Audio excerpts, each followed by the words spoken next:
Anyong Beshies! It's Holy Week at magbibisita iglesia tayo. Samahan niyo kaming bisitahin ang 7 simbahan from Cavite, Nuvali at Tagaytay. And for our first stop, nandito tayo sa St. John Nepomuceno Parish, Alfonso, Cavite.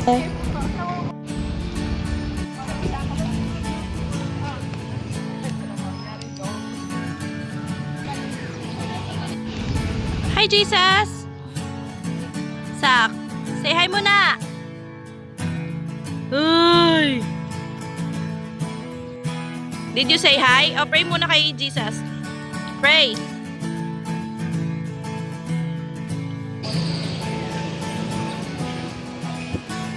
Ang ganda ng structure ng simbahan, para kang nakatingin sa painting or drawing. Picture perfect.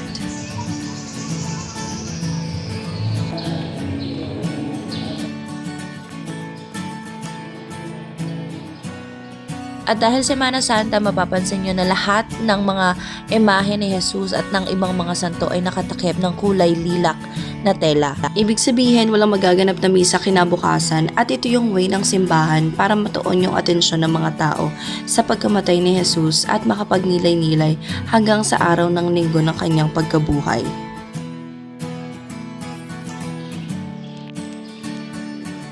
Si Mary John na yung namumuno dun sa Station of the Cross. Kanina si Eton eh.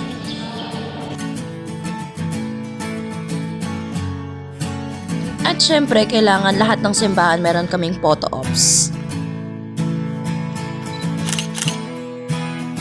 Dito na nga rin kami sa labas ng simbahan kumain ng almusal, which is yung baon naming pandesal at egg. Video? Yan, naka-play na. Video ba? Bakit na kayo? Hi everyone!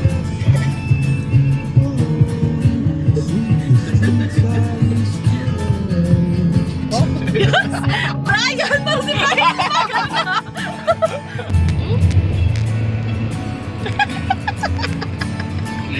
Mapakit sagot. Si Boy Suka.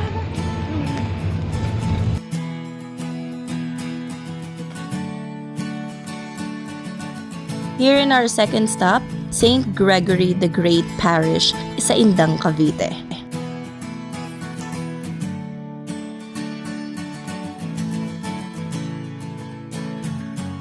It's Jesus! Did you pray? Pray ka! Sak!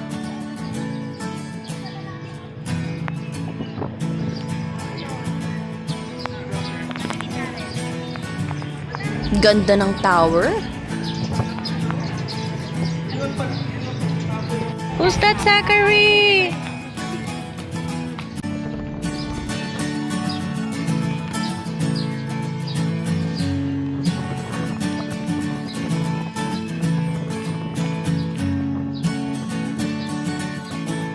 In fairness, ang laki din ng simbahan na to. Yung mga ganitong klaseng simbahan, yung mga masarap magpakasal kasi ang haba ng lalakaran ng bride. Bongga yung entourage.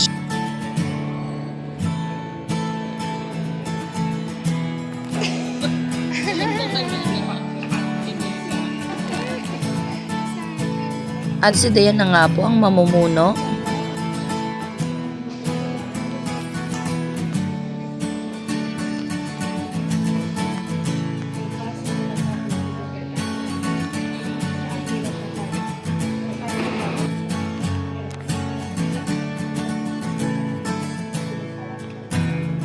Saka, anong nangyari sa'yo?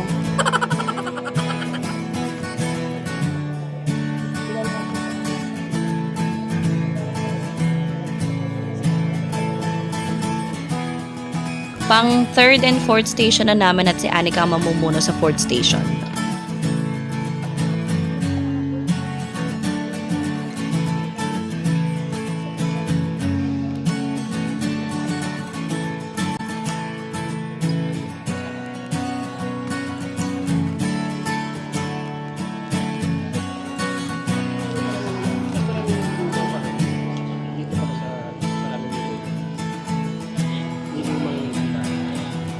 That's Nazareno.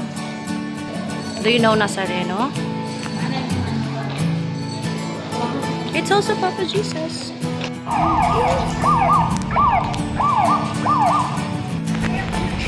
Ang init!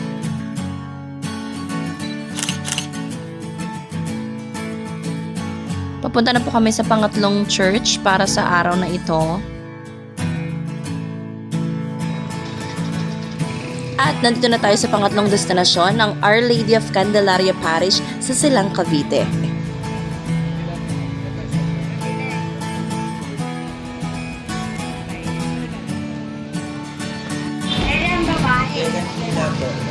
Careful!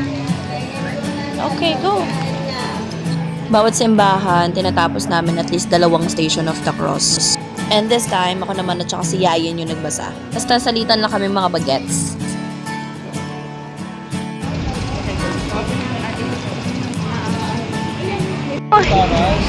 Yes!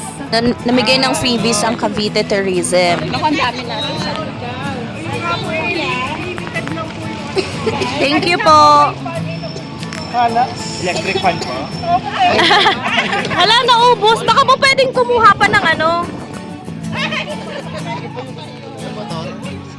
Saan po ba kukunin yung ano fan? Ay, si ano po pala si John Roy. Na ikaw si Eto na lang pala. Alin? Agad.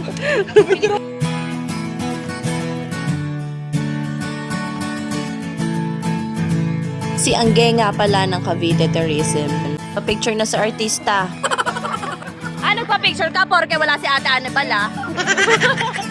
Porke nagdadasal doon na. Nahihiya si John Ron. Ako naman ako.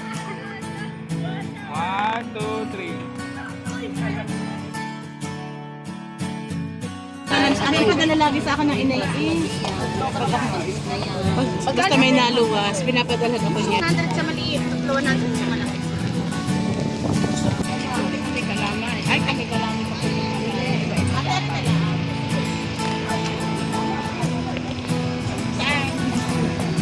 Si Madam.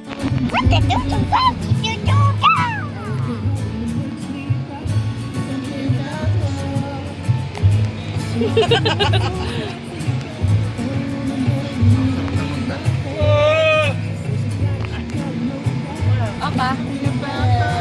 Opa. Silly face.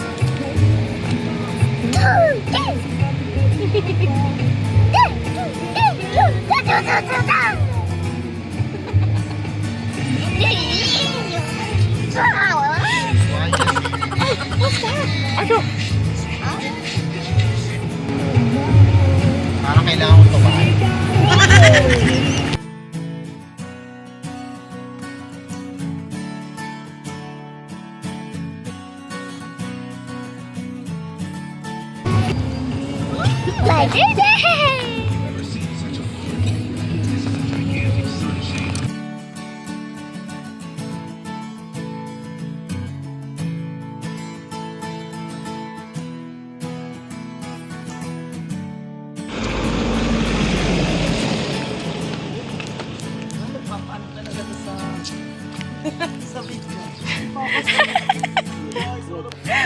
Maestro na. Guide! Ay, naiwan ko! Ayun, guide. Nagpulpo pa naman yung magpapasa. Si NJ. Nagpulpo to sa labas, wala magbabasa. Baka daw tawanan.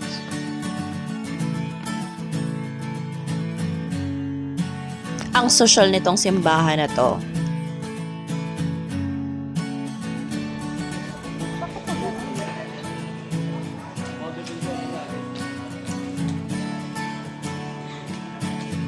Welcome to our 4th destination, St. Benedict Parish, West Grove, dito pa rin sa Silang, Cavite.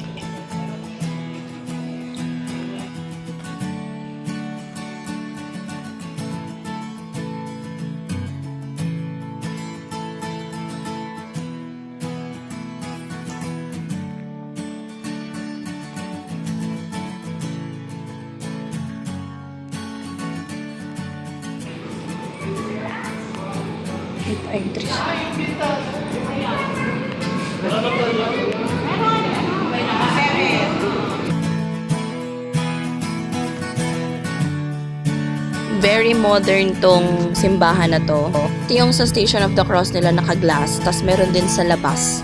Pag gusto nyo sa labas mag Station of the Cross.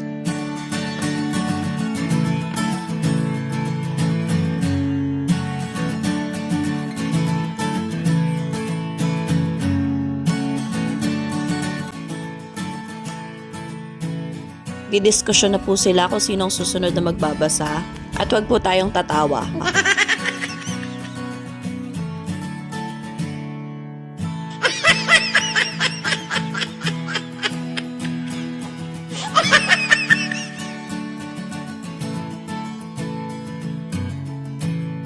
Hindi na nakayanan ito yan. Okay, Besh. Serious na.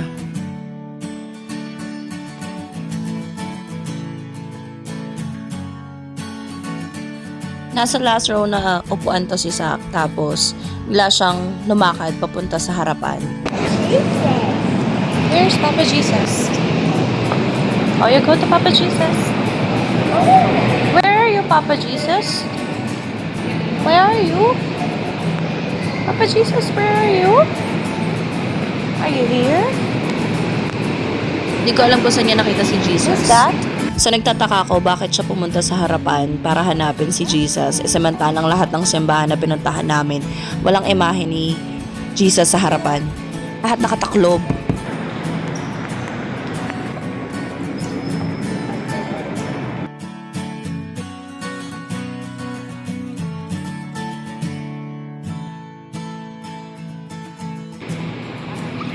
Sit down na.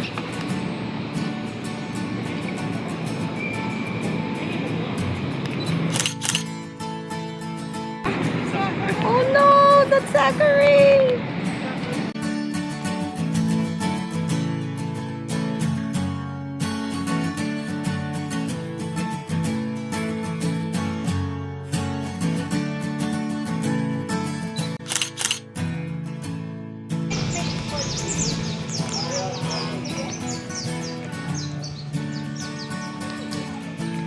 May papa-picture muna.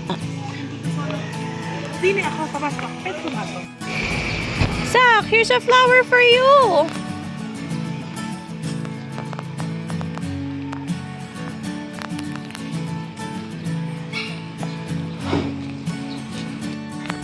Luis!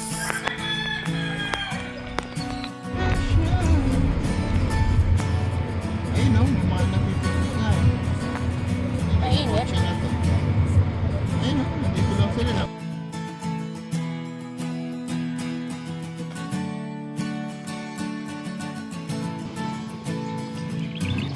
Hi! Where are you going? It's lunchtime. Nandito kami sa Monochrome Valley para mag-picnic. Sit down!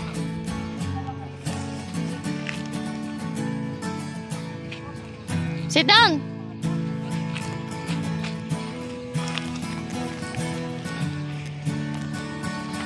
Oopsies!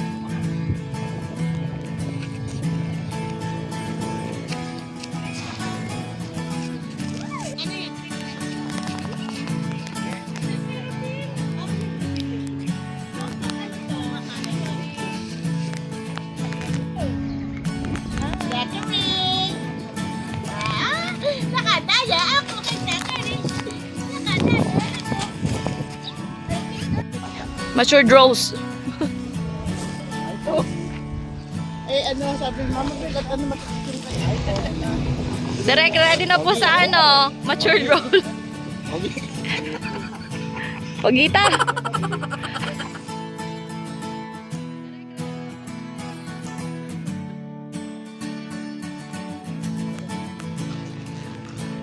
Yes!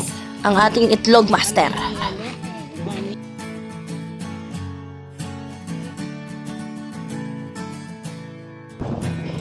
Nagkakagulo na po. We have rice and chicken na fritada and salted egg na may kamatis. Yo! Oo. Ay, ang bigat mo. Ayun na. Ikaw yan, di ba? Zachary, kain ikaw. From the valley, pumunta na kami sa aming next destination dito sa Tagaytay. Welcome to Our Lady of Manawag.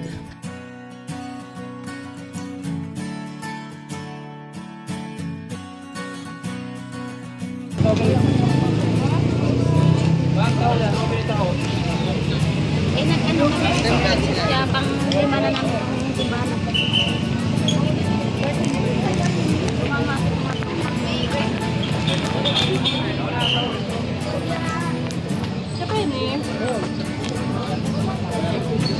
Saan ang Station of the Cross natin?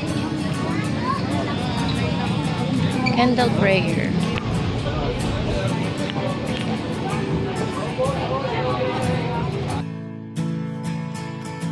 Ito yung store nila sa loob kung saan pwede kayong bumili ng mga rosary, souvenirs, kahit ano.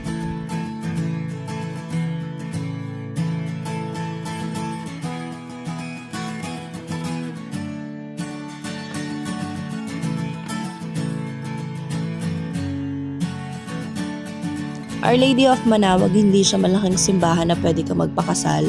Itong simbahan na to, specifically designed siya para sa mga prayers, petitions, yung mga healing prayers nyo emotionally, physically, spiritually. Sulatin kami dito ng mga prayers namin, tapos sinulog namin sa Dropbox. What's that? It's a word of God. Oh, you can get one. Get one. Get one po.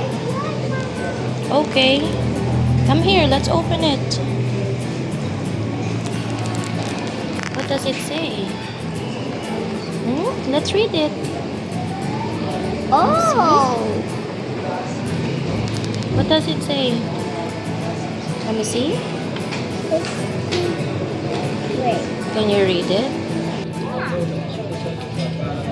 And if you have faith, everything you ask for in prayer, you will receive. Amen.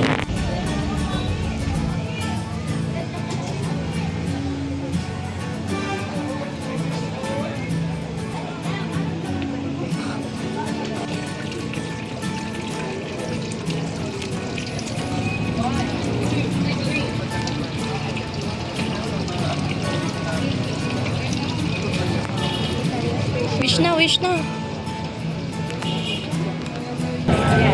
Did you make a wish?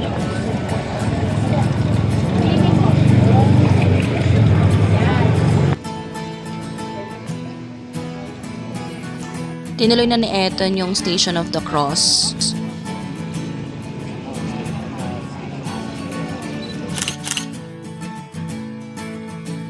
Walkata na po kami papunta dun sa next na simbahan natin. Sobrang traffic, kaya naglakad na kami. Walkaton. Asan na sila?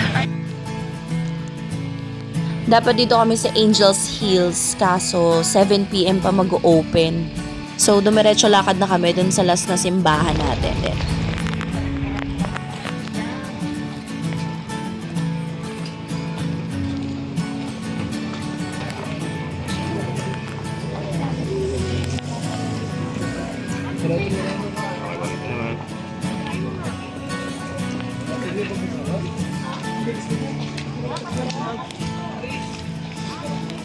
Ubusin pa tayo ng ganda. Ubus ang ganda, ubus ang boses.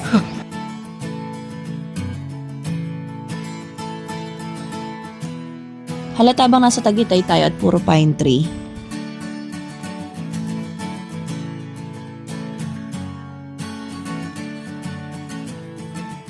At ito na po yung last na simbahan na pupuntahan natin, ang The Pink Sisters Chapel. Dito pa rin yan sa Tagaytay. Turn off cellphone entrance. Siyempre di ko na na-videohan yung loob kasi bawal nga yung camera.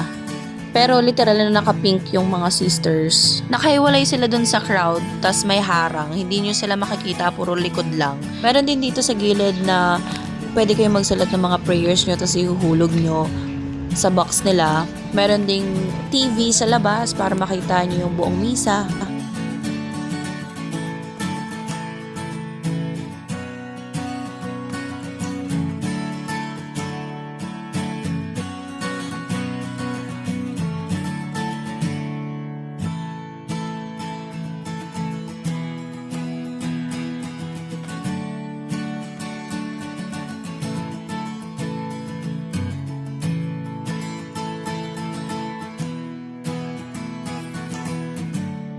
Ang ganda rin ng simbahan na to, ang lawak nung place nila. Tas puro puno, puro mga pine tree, ganyan.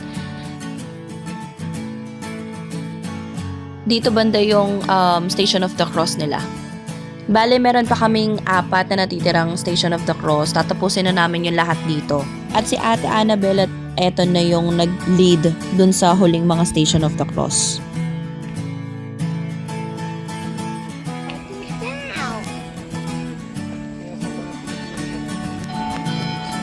Dito nga yung matagal na nakatitig si Sak dun sa mga Station of the Cross.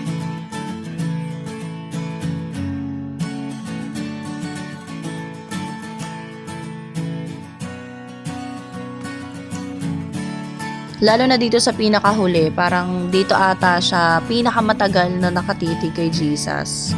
Halos bantayan na niya.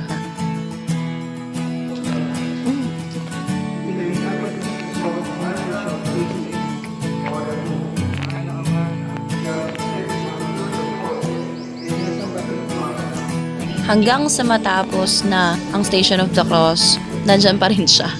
And I know na lagi din namang nandyan si Jesus para kay Zach at para sa ating lahat na naniniwala sa Kanya.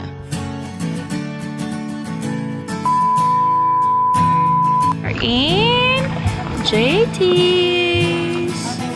Inabi na po kami sa daan, kaya magdi-dinner muna kami. Dito pa rin yan sa Tagaytay. The Brood Awakening. Kung di kayo makakatulog sa kape dito At dito nga namin napiling kumain sa Puso dahil dito daw sila nakakita ng balbakwa.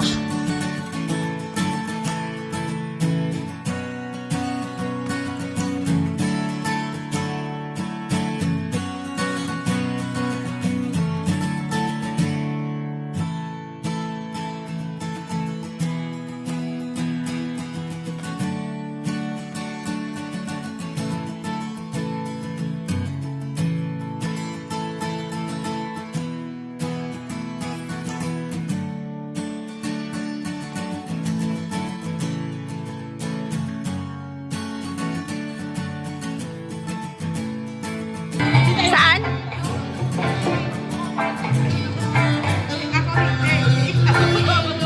Habang hinihintay natin yung banda, pakantahin muna natin si Dayan tsaka si Ijon.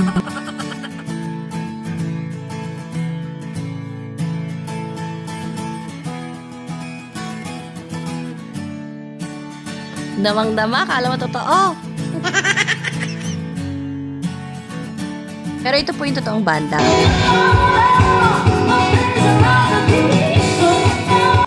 Dinner serve. We have chop suey and tawilis at ang balbakwa. Meron din kami fried chicken.